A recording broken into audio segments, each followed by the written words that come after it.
ഗവൺമെന്റിനെ സംബന്ധിച്ചിടത്തോളം ഇവിടുത്തെ ജനങ്ങളുടെ മേലൊരു ഉത്തരവാദിത്വമില്ലേ? വികസനം എന്ന് കേൾക്കുമ്പോൾ ജനങ്ങളെല്ലാം കൂടെ കുഴിച്ചുമൂടാൻ പറ്റുമോ? പറ്റില്ലല്ലോ. ഇപ്പം മറ്റ് സംസ്ഥാനങ്ങളുടെ വികസനത്തിൻ്റെ കാര്യം പറഞ്ഞു. മറ്റ് സംസ്ഥാനങ്ങളിൽ റോഡ് വികസിക്കുമ്പോൾ നമ്മൾ മനസ്സിലാക്കേണ്ട ഒരു പ്രധാന പ്രശ്നം, നമ്മുടെ തൊട്ടടുത്ത സംസ്ഥാനമായിട്ടുള്ള തമിഴ്നാട്ടിൽ കേരളത്തിലുള്ളതിൻ്റെ 3 ഇരട്ടി ഭൂമിയുണ്ട്. കേരളത്തിൻ്റെ 1 ഇരട്ടിക്ക് കൂടെ താഴെയുള്ള ആൾക്കാരെ അവിടെ താമസിക്കുന്നുള്ളൂ. നമ്മുടെ നാഷണൽ ഹൈവേയുടെ 2 ഇരട്ടി ഹൈവേ അവിടെ ഉണ്ട്, ലെങ്ത് ബേസ് നോക്കുകയാണെങ്കിൽ. അപ്പോൾ കേരളത്തിലെ സ്ഥിതിയും തമിഴ്നാട്ടിലെ സ്ഥിതിയും വ്യത്യസ്തമാണ്. മറ്റ് സംസ്ഥാനങ്ങൾ നോക്കുമ്പോഴും വ്യത്യസ്തമാണ്. ഇവിടെ ഇപ്പോൾ ലാൻഡ് അക്വസേഷൻ ആക്ട്, പഴയ 1953 ലാൻഡ് അക്വസേഷൻ ആക്റ്റാണ് ഇന്നും ഇംപ്ലിമെൻറ്റ് ചെയ്തിരിക്കുന്നത്. കരമന മുതൽ കളീക്കുള വരെയുള്ള ദേശീയപാത പോലെ തന്നെ ഇടുങ്ങിയതാണ് കളീക്കുള മുതൽ നാഗർകോവിൽ വരെയുള്ള ദേശീയപാതയും. മലയാളികൾ അസൂയപ്പെടേണ്ട എന്ന് കരുതിയാകാം ഇത്. എന്തായാലും നാഗർകോവിൽ കഴിയുമ്പോൾ നാട് മാത്രമല്ല റോഡും ആകെ മാറുകയാണ്.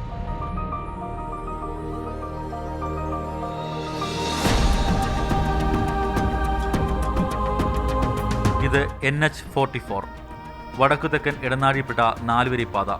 നേരത്തെ NH7 എന്നാണ് ഇത് അറിയപ്പെട്ടിരുന്നത്.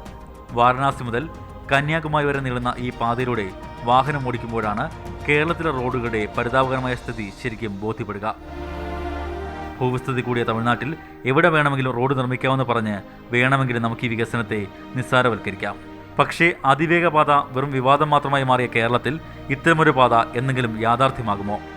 കേരളത്തിലെ ഗതാഗത കുരുക്കളിൽപ്പെട്ട് സമയവും പണവും നഷ്ടമാകുന്ന മലയാളിക്ക് ഈ ഹൈവേയിലൂടെ പോകുമ്പോൾ എന്താണ് തോന്നുക? എൻ്റെ വീട് പാലക്കാടാണ്. ഞാൻ കേരളത്തിലൂടെ പോകാതെ തമിഴ്നാട് വഴിയാണ് പോകുന്നത്. 160 കിലോമീറ്റർ കൂടുതലാണ്. പക്ഷെ എന്നാലും എനിക്ക് 1 മണിക്കൂർ കൂടുതൽ നേരത്തെ പാലക്കാടെത്താം. തിരുനെൽവേലി അടക്കമുള്ള പട്ടണങ്ങളുടെ തിരക്കൊട്ടും ബാധിക്കാതെ സുഗമമായി യാത്ര ചെയ്യാൻ ഫ്ലൈ ഓവറുകൾ, ടോൾ ബൂത്തുകൾ പണം പിഴിയുമെങ്കിലും നഷ്ടബോധം തോന്നില്ല.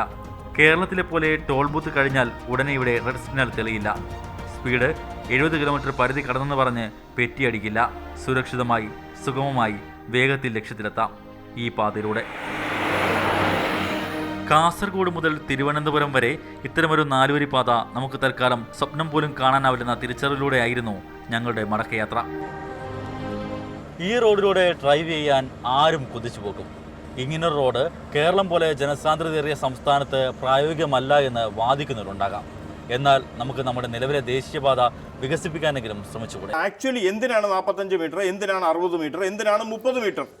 ഈ 45 മീറ്റർ എന്ന് പറയുന്നത് റോഡിൻ്റെ സർവീസ് റോഡ് 2 വശങ്ങളിലും സർവീസ് റോഡ് 4-വരി പാതയാണ്. ഈ 2 വരിയായിട്ട് 6 മീറ്റർ, 3 മീറ്റർ വെച്ച് ഓരോ ലൈനും, അങ്ങനെ 2 വരി പാത എന്ന് പറഞ്ഞാൽ 6 മീറ്റർ. അതിൻ്റെ സൈഡിൽ, എക്സ്ട്രീം സൈഡിൽ ഡ്രെയിനേജ് ഉണ്ടാകും. അതിൻ്റെ മുകളിൽ കൂടെ കാൽനടപ്പാത ഉണ്ടാകും. അത് കഴിഞ്ഞിട്ട് സർവീസ് റോഡ് കഴിഞ്ഞാൽ സൈഡ് മീഡിയൻ ഉണ്ടാകും. സൈഡ് മീഡിയൻ കഴിഞ്ഞാൽ പിന്നെ കാരേജ് വേ ആണ്, 3.5 മീറ്റർ വീതമുള്ള 2 എണ്ണം, ശരിയല്ലേ?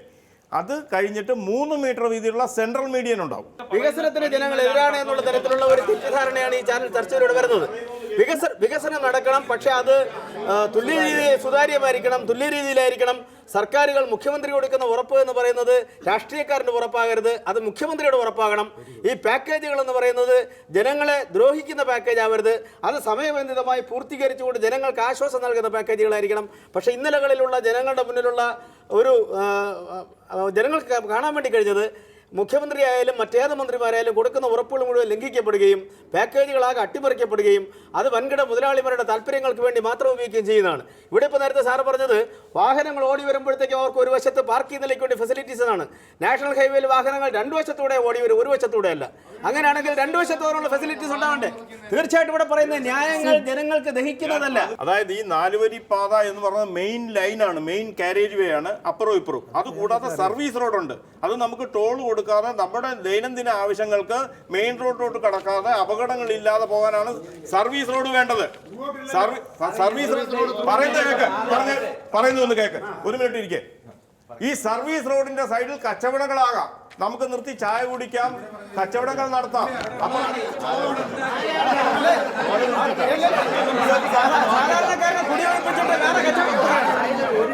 നിലവിലുള്ള റോഡിന്റെ വീതി കൂട്ടി ആളുകൾ ഒഴിപ്പിക്കുക എന്നുള്ളതിന് ഉപരിയായി അന്യ സംസ്ഥാനങ്ങളിൽ കാണുന്നത് പോലെ തന്നെ ഫ്ലൈ ഓവറുകളും അതുപോലെ അങ്ങനെയാണെങ്കിൽ അല്ല, ശരി, അത്തരത്തിലുള്ള മനസ്സിലായി. കാര്യങ്ങൾ അങ്ങനെയാണെങ്കിൽ ഇപ്പോൾ നിങ്ങൾ ആരോപിക്കുന്നത് ടോൾ ആണ് വിഷയമെങ്കിൽ ഇപ്പോൾ ഉള്ള ടോളിനേക്കാൾ ഡബിൾ ആകും. ഇത് സാധാരണ ജനങ്ങൾ കൊടുക്കണം. ടോളിനെ കുറിച്ച് ഞങ്ങൾ ആരും ഒരു ആക്ഷേപം പറയുന്നില്ല. അല്ല, ടോളിനെ കുറിച്ച് ഒരു ആക്ഷേപം പറയുന്നില്ല. ഒരു കാര്യം മനസ്സിലാക്കുന്നത് നമ്മളൊരു വാഹനം റോഡ് ടാക്സ് കൊടുക്കുന്നു. നമ്മൾ ഇന്ധനം വിളിക്കുമ്പോൾ ഇന്ധനത്തിന്റെ സെസ് ഉണ്ട്. ഈ വകകൾ സർക്കാരുകൾ വകമാറ്റി ചെലവഴിക്കുന്നു എന്നുള്ള ആക്ഷേപമാണ് ഞങ്ങൾക്കുള്ളത്. സാറ് തന്നെ പറഞ്ഞു 3 മീറ്റർ വീതം 2 വരി പാതയ്ക്ക് 3, 3, 6 മതിയെന്ന്. അങ്ങനെയാണെങ്കിൽ തന്നെ 4, 6 വരി പാതയ്ക്ക് എത്ര സ്ഥലം വേണ്ടി വരും? അപ്പം നമ്മുടെ ഈ റോഡ് വികസനം എന്ന് പറയുന്നത് ശരിക്കും ഒരു സോഡാ കുപ്പിയുടെ കഴുത്ത് പോലെയാണ് ആയിരിക്കുന്നത്. എന്ന് വെച്ചാൽ ഉദ്യോഗസ്ഥന്മാരുടെ ഇഷ്ടത്തിനനുസരിച്ച് ആരൊക്കെയോ ഒരു പിന്നിൽ നിന്ന് പ്രവർത്തിക്കുന്ന കണക്കിന് അവർക്ക് തോന്നുന്ന സ്ഥലത്ത് ഒരു സൈഡ് എടുക്കുക, അല്ലെങ്കിൽ വമ്പൻ ബിസിനസ്സുകാരുണ്ടെങ്കിൽ അവർക്ക് ഇച്ചിരി നീക്കിയിട്ട് കൊടുത്തിട്ട് പാവങ്ങളെ സ്ഥലം എഫക്റ്റ് ചെയ്യുക എന്നുള്ള രീതിയിൽ. അപ്പോൾ ഈ കഴക്കൂട്ടം കാരോട് റോഡ് വീതി കൂടിയാൽ മാഡം നേരത്തെ പറഞ്ഞതുപോലെ ദേശീയപാതയുടെ കരമന കളിയിക്കാവിളയുടെ ബ്ലോക്ക് ഒരുപാട് തന്നെ കുറയ്ക്കാൻ കഴിയും. പക്ഷേ അത് എത്ര കുറയ്ക്കാൻ കഴിയുമെന്ന് ഇന്നുവരെ അവർ പഠനം നടത്തിയിട്ടില്ല. എന്നിട്ട് വീണ്ടും കരമന കളിയിക്കാവിള എന്ന് പറഞ്ഞു അതും ഇതുവരെ സ്റ്റേറ്റ് ആയിട്ട് മാറ്റിയിട്ടില്ല, NH-ൻ്റേതാക്കി അവിടെയും ജനങ്ങളെ ബുദ്ധിമുട്ടിക്കുന്നു. അപ്പോൾ അതിലൊക്കെയും രസം അവർ പറയുന്ന മോണോ റെയിലിനും കൂടെ ചേർത്ത് ഞങ്ങൾ 30.2 എടുത്തു. അപ്പം 4 വരി പാതയുടെ ആവശ്യം 30.2-നില്ല, മോണോ റെയിലിനും ചേർത്ത്. ഈ 20 മീറ്ററിലെ കരമന പാലം വരെയുള്ള റോഡ് നിലവിൽ നിൽക്കുമ്പം മോണോ റെയിൽ കരമന പാലം വരെ വന്നിട്ട് തിരികെ പോവുമോ, വീണ്ടും കളിയിക്കവളയിലോട്ട് പോകണോ വേണ്ടേ? അത് അധികൃതർ ചിന്തിക്കേണ്ട വിഷയമാണ്.